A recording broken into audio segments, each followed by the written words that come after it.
Hey, how are you? Good. I hear you very quietly. Let me see if I can. Okay. Yeah, because there's like a thanks for joining me today. I really appreciate it. No, thank you. How did you find me? I we have mutual friends, and I saw that she had reposted something of yours, and I was like, hey, I'll check it out, and then here we are. Oh, awesome. That's so great. Yeah, I like your bluish hair there. It's very bright into that white wall. Generates contrast. So, what was the idea behind that? Like, was it just one day you're like, hey, I want to do something different with hair? Um, it was sort of like that. I didn't want to wait until my hair grew out because I had it very short. And also, I needed some color that was a little bit healing. It was kind of like a transition moment for me. So I just wanted to look the way I felt inside, which Mm. wasn't the case at the moment. So um, I don't know why I said blue dreadlocks will do it. And here I am. It's kind of like a new generation type of Bob Marley kind of feel going on. Oh, yeah. There's a lot of that. Hmm. If I'm migraine, how do you say it? I have migraines very often. If I didn't have that, this would be permanent. But yeah, there's a lot of that. There's like trying to bring out that inner warrior. This is warrior, like When you say you get migraines, you're like, how constant is that? And is it like a medical issue? yes. It's been really bad this past year, but I fixed a lot of stress situations. Um, it was mostly work related, but yeah, it's for the people who don't know it, like migraines are not just a headache. It's like, it can screw up your brain. You get this thing like you get dizzy, you can get lose your equilibrium. And um, I think like it's really hard to explain. And when it really hits, like it's like a 3-day thing for me. At first I'm like yawning a lot and being confused, and then when it hits the pain, it's just like you can't even move. And then the next day when it's gone, it's like you're the happiest person on earth. It's like the Hmm. high after. But yeah, I've been doing a lot of changes in my personal life so that that doesn't affect me anymore. Because for what I've been told by doctors, it can really affect like your neurological um, words here function. Yeah, I've had probably a migraine like twice in my life, and it was to the point where you couldn't even stand to see a little bit of inch of light, and it was just, you know, it was rough, and I know my mom suffers from a lot, and it's something that I don't I don't want know to. why it affects women more. Yeah, I've seen that it affects you know women 10 times more than it does men, but I've also seen where like bladder infections, I've heard those are more commonly in men, which is very surprising to me. Wow, I didn't know that. Yeah, well, I was reading some of them old magazines in the doctor's office one day, so it's probably old news, probably That is always fun to do.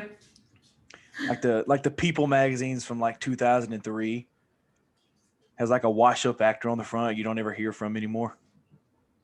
Yeah, you're right. They So never put something fun. they always do. So how is 2021 treating you other than 2020? Um, it's been weird as hell. Yeah. 2021 is, I feel like it's already great because it's not 2020. So like the bar was not that high for 2021. But I feel like a lot better. There's like a weight lifting off my shoulders. Just I'm an immigrant.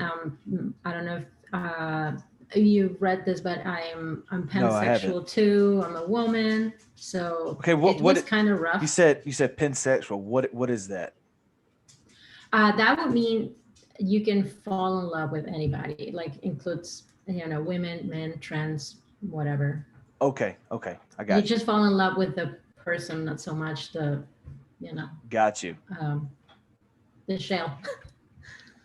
I got you. I've never. I don't think I've ever heard that terminology before, or so that's kind of cool. That's why I was kind of like, well, what is that exactly?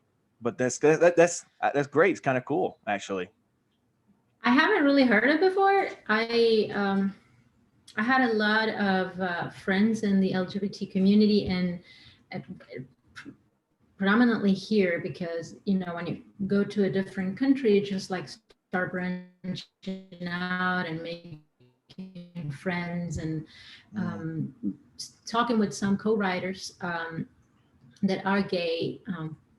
I was saying this, like, I've never felt like I was bisexual or anything like that, but I did, have these moments in which I've fallen in love with people of my own gender, um, and I always say, like, it's not like a sexual attraction or something like that. It's just like you fall in love with the person, and they were like, "Well, there's a name for that." That's literally how I learned about it. Like, I didn't know. I just thought everybody was like that. Yeah, I mean, I would assume that. Yeah, I wouldn't think that they would categorize it as a name. Honestly, I just think it would be called normal. I mean, because Right? you can look at a guy and I can say that's a good looking guy. I'm not into guys, but it's just like that's a good looking guy, and I would just assume that to be normal. Because how would you know without Yeah. that? I mean, if you can go the next step and say, I think I can have a relationship with this guy, then pansexual. Never I never questioned myself. I never felt oppressed or anything, but I've always been kind of like my own person since I was a little kid. So it never dawned on me that it was a different thing. Like, before my actual boyfriend, I actually had a relationship with a girl. I suck at choosing girls worse than I suck at choosing men. That's something I realized. But I think it goes beyond the gender. It's more of it's I love the person. But then again, I Right. just learned of it. I thought that was the way it was. I think a lot of people, when they realize that they're gay or anything, the whole community, um, it's always like that. It's like they have that one moment in which you realize, oh, I was different. I didn't know that. That's interesting because it's kind of like, let's take you for example. If you were just a straight heterosexual female, then you would just be looking for a guy that matched all these categories. But then now, look at you now, and it's like you can look at anybody and be like, okay, well, they meet these categories, and it's not specifically a guy. Yeah, it's something like that. Like, you don't restrict yourself. You just, and it also is the downside that you just get really like awkward and weird around just everybody. Yeah, yeah, yeah, yeah, yeah. When you mentioned you were an immigrant, where from exactly? I'm from Argentina Oh, originally. when did you come to the States? I In August is going to be 8 years. Oh wow, so fairly recently. Well, yeah, it depends. Sometimes it looks like it's been forever, and sometimes it feels like I just moved in. It's a weird feeling. What was the weirdest thing? But let me back up. Wh- When have you did you visit the States as a child, as a teenager, anything like that before you moved here? No.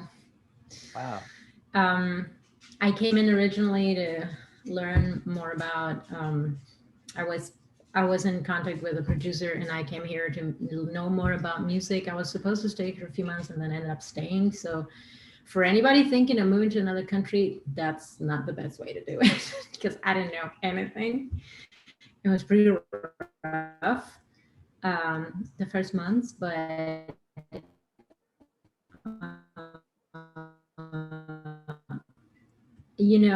if I think too much about it, I just don't do it.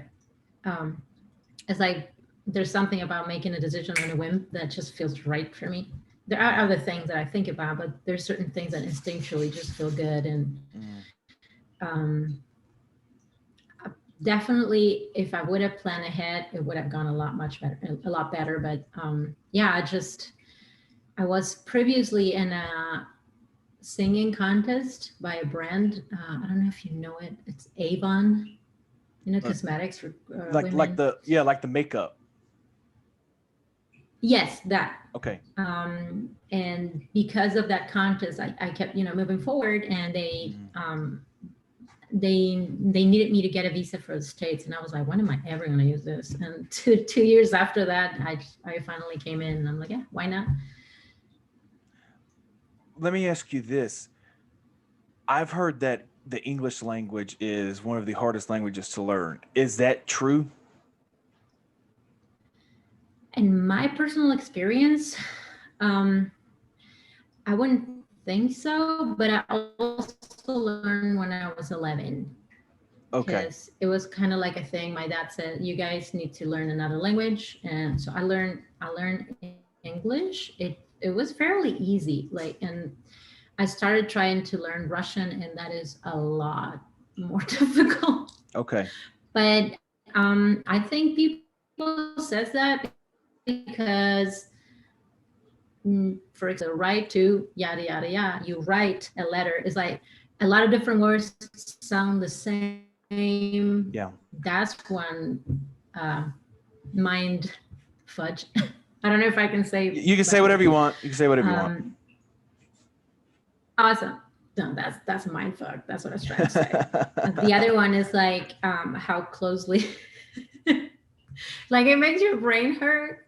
And then the pronouns, since they're very different with Spanish, I can see why that's difficult. But it's, overall, it feels like a shrinking process, which, Mm. um, I don't know if anybody that out there that's bilingual would maybe feel related to this, but the first months that you're living in the country that they speak that they're native on that language, is really hard, because then you have all the different accents, and you're like, what? 9 years of English for nothing because I don't understand a word, and then you get Right. used to it. And change, or when you make up words mixing one thing with the other. It's Yeah. I understand them, but again, I have the advantage that I learned when I was very young, so your brain kind of like assimilates it very differently. But I don't know that it's the hardest. Like, I would bet Chinese is even worse. What you mentioned that you were here for the first couple of months and it was really hard. What were some of the things that were harder to grasp than others? uh I think the way you interact with people and Yeah. how to create connections, like friends. America is very easy. Um, I read somewhere that in Argentina we have the least amount of personal space, which is not good when you come to the state. Uh, some people don't appreciate that you say hi with a big hug, and we usually say hello with a kiss on the cheek. That's a Okay. no-no here. So that was the first cultural shock, and I was like constantly apologizing for kissing people, and which Yeah. is, when it's funny when you think about it. But yeah, that was the most difficult part, and some people kind of like mistakes that for cold-heartedness, and it's not. I don't think that's the case. It's just a different way to um, develop relationships. But then once you establish your relationship, once you establish your friendship, like, everybody here is just as warm and sweet, that, like everybody else. It just have that thing of putting a little space, which is not bad nowadays. We get the kind of shower over our heads that we as Americans come off cocky. Like, did you ever experience that? You're just like, wow, this guy, this girl is just a jerk.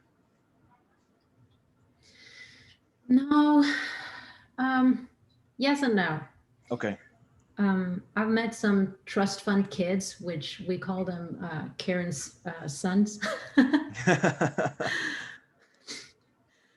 That's something, those are names that somebody else named the people. I was like, can you believe this guy? Why would he just talk to me in that way? And they would say, oh, they're trust fund kids or they're Karen's son. Things that I have to catch up as I go all the time. Like I've been almost 8 years here and I'm still like trying to catch up with all the new things that come up. But I feel like there's a lot of entitlement. Whereas when you go to Right. Latin Right. America, you have more of this, humble attitude. Right. It's just different. And sometimes for a person that is in a lower energy place, it might feel just somebody that is assertive might come across as cocky, but in reality, this person is just standing in their power. Like I get the bossy label a lot. Um, but then, other than just a random guy hearing my accent and telling me to, get the fuck out of their country, other than Yeah. that, I haven't had any jerks.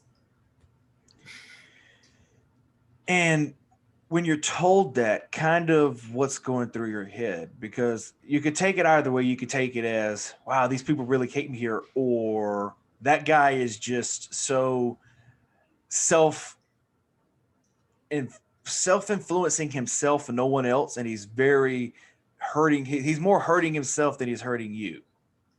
How are you taking that when they tell you that?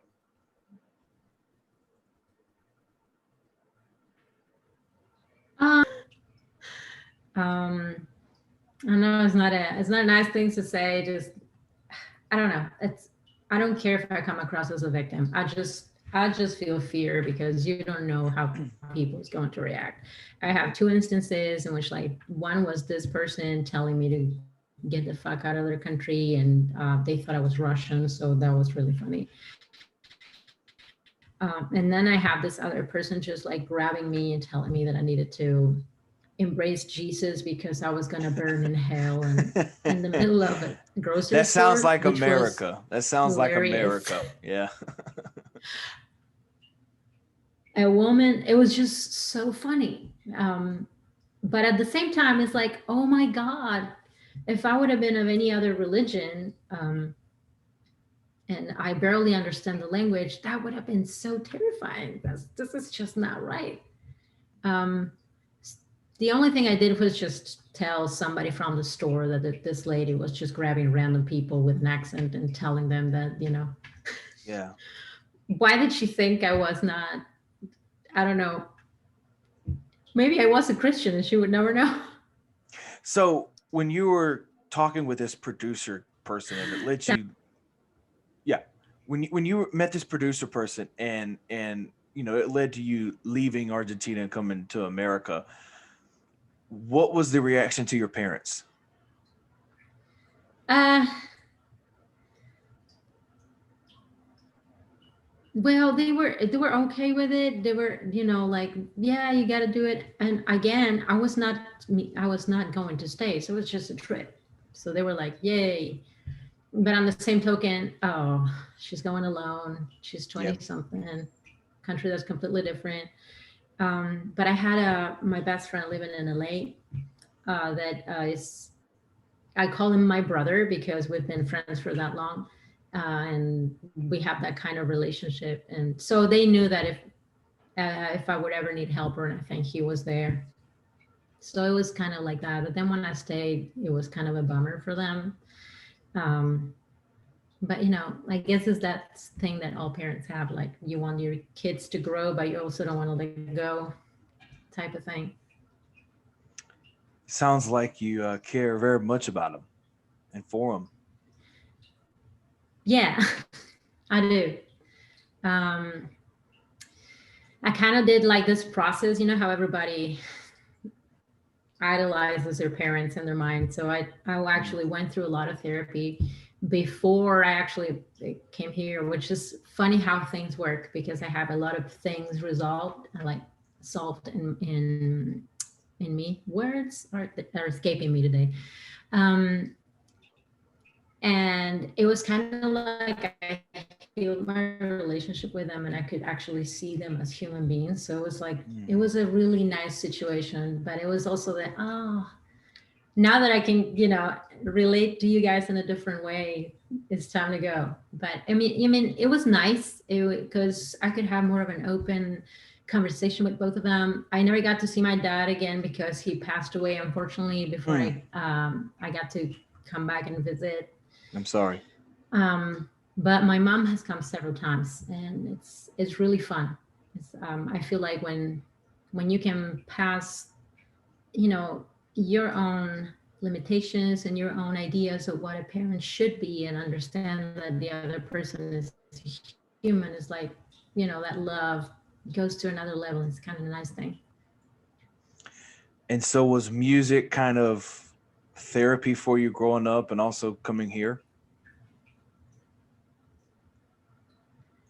um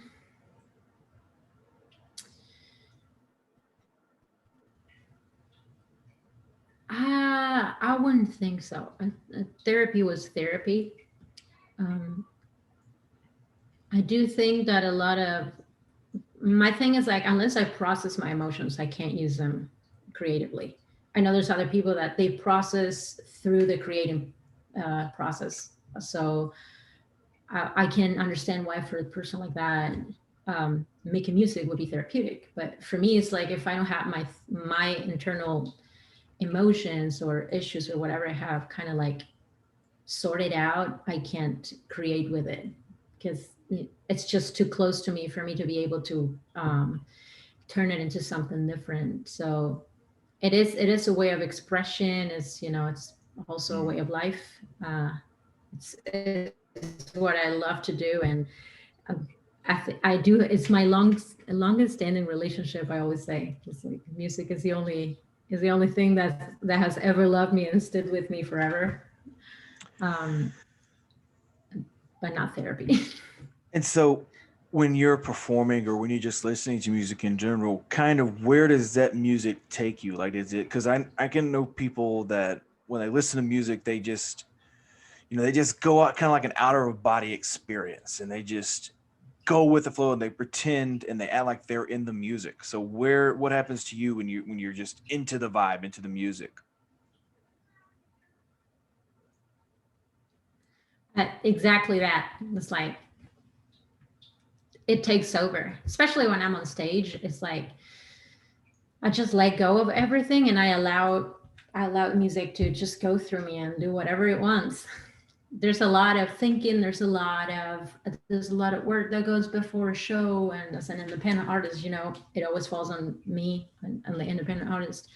But once everything is done and you just set foot on stage, you just go with the flow. It's kind of like, it's difficult to describe, but it's also a place in which I can connect in a safe way too, because there's this exchange of energy with people. um, it's just I always think it's that feeling of, if you like the ocean, right? Like seeing the ocean for the first time when you're a kid is over and over and over again every time either I'm listening to music I love or making music or on stage. Just that kind of like absolute happiness. Even when it's a sad song and you're feeling the sad vibes while you're doing Mm. it's still that childlike state. So what made you want to be an artist? Wanted you to write music and perform it?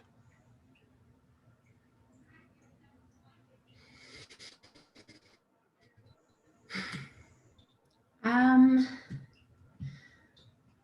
a little kid, like the first recordings or little videos of me when I was a kid. Like you can see me playing my little instruments that my dad would buy for me. I would record on a little cassette tape. Oh my god, with a mic, like analog, and it just evolved. Like it just never left me. When I learned how to write, I just started writing what was in my mind. Started recording my melodies, and then it became more of a serious thing, of course. But it just evolved. I think it. it came with me when I Mm. incarnated.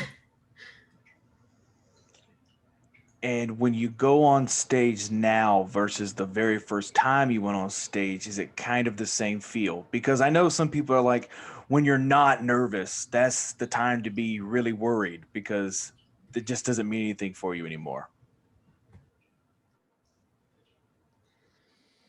um, I feel like when you step it up, when you go to a bigger stage, when it's a, you know, a bigger show for any particular reason, you do have that nervous feeling. But for me, it's been always excitement, like a caged animal. Get me Mm. out of this thing. Let me go do my stuff. You know, Right, if right, I right. lose that, yes, I would think it doesn't make sense anymore. But it's not so much being nervous, but like, let me out of here. Yeah, and here is what really gets me is I knew this guy and he was like, he takes every gig that he does and he acts like it doesn't matter to like he was like, okay, I could stand on the Grand Ole Opry or I could stand in Madison Square Garden and it's still the same as in playing in a bar. But to me, I think that's just an unappreciative thing because in my honest opinion, I feel like he couldn't appreciate that he did come from bars to playing in these massive arenas because they're two different things. I mean, you're playing for 40 drunk people versus 400,000 drunk people. Loved it. Um, I don't know who said this, but I can understand. Like for me, like, I always say this, and I'm not famous or anything like that, but Mhm. every chance I get to be on stage, it's a blessing and it's Really? sacred. So I treat it as such.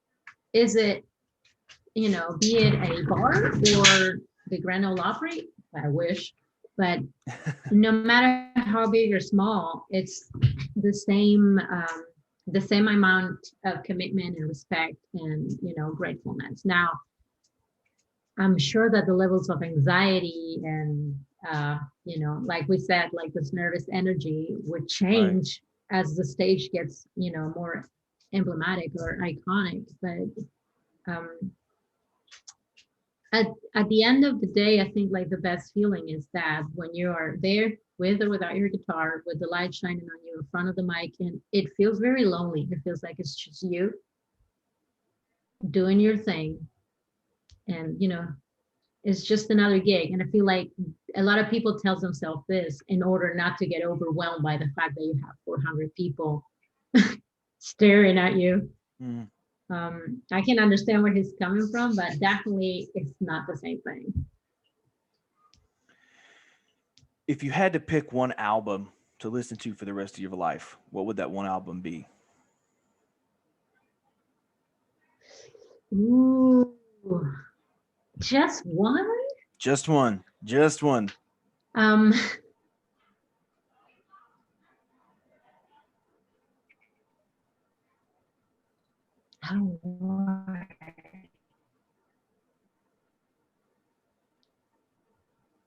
by Stevie Ray Vaughan. What was that? In Step by Stevie Ray Vaughan. Ooh, okay. Okay. I can kind of get that Stevie Ray Vaughan vibe from you. Kind of, because you can, man, that's a good choice, honestly. Really? The blue hair. That's a good pick. I've never thought about that album as being from that's a good album. That you're just trying to shock me from that. That's a really good album. And I don't That's think it that's it yeah, it doesn't get the it's love really that it good. deserves.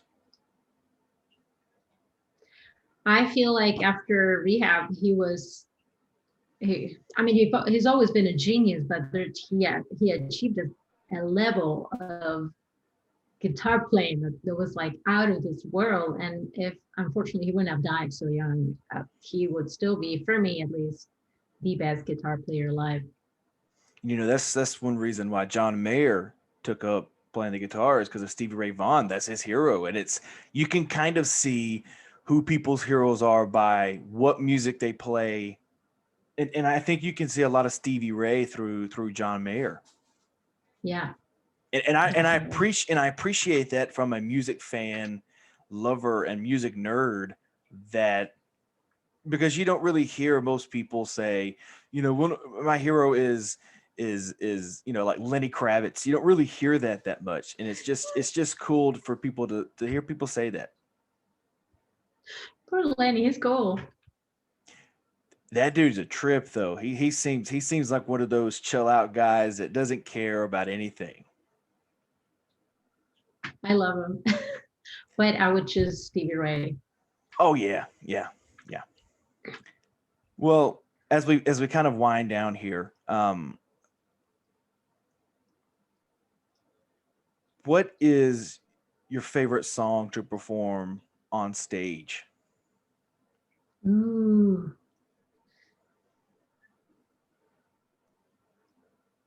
oh my gosh. Hmm. My favorite song to perform on stage. Um, okay. It has. Does it have to be a cover or original? Um, doesn't matter. I don't think it should.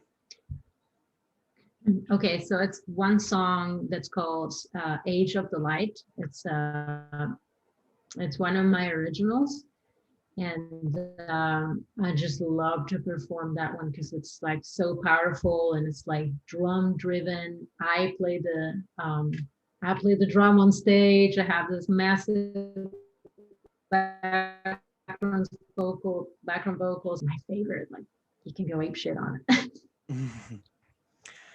Well, Natalia, look, I appreciate we've been on almost 40 minutes here. Wow. I really do appreciate your time here. Go ahead and Yeah. give everybody whatever you want them to know, anything you got to plug, social media, new songs, whatever. Take as much time as you need.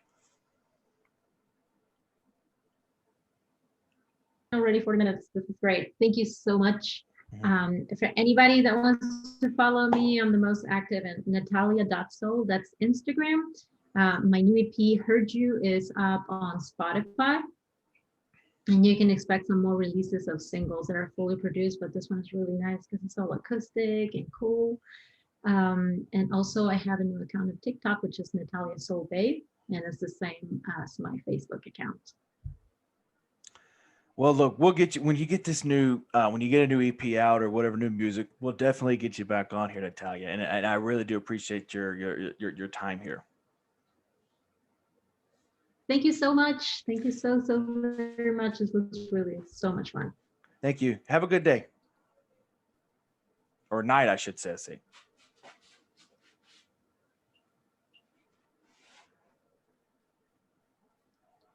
Yes. All right, bye.